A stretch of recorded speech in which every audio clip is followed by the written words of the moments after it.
काल काही एक 4 नगरसेवक माझ्या किवेमध्ये 4:30 वाजता आले होते. त्यांच्या कामासंदर्भात ते विचारणा करत यासाठी मी संबंधित विभाग प्रमुख म्हणून अक्षय तळतकर यांना बोलवलं होतं. तर त्यांच्याशी त्यांनी धक्काबुक्की केली. कोण होते नगरसेवक कोण होते? याच्यामध्ये सचिन गायकवाड आहे, आशिष चिक्के आहेत, काय झालं होतं? विकास वाघमारे आणि मनोज थोरात. काय झालं होतं नेमकं?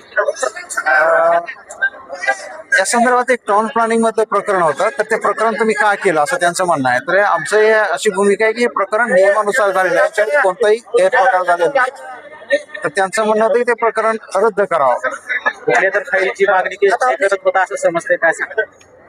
नाही, फाईलची त्यांना पूर्ण माहिती आहे. फाईलची मागणी अशी कोणती नव्हती, फक्त त्यांचं म्हणणं होतं ते रद्द करावं जे झालेली आहे. आता आपली मागणी काय आहे आणि काम बंद आंदोलन आपण पुकारलंय, सर्व अधिकाऱ्यांचा आपल्याला सपोर्ट आहे, काय सांगा? सर्व नगर परिषदेचे महानगरपालिकेचे कर्मचारी आहेत, संघटना आहेत, त्यांची मागणी हेच आहे की संबंधित प्रतिबंधात्मक कारवाई व्हावी.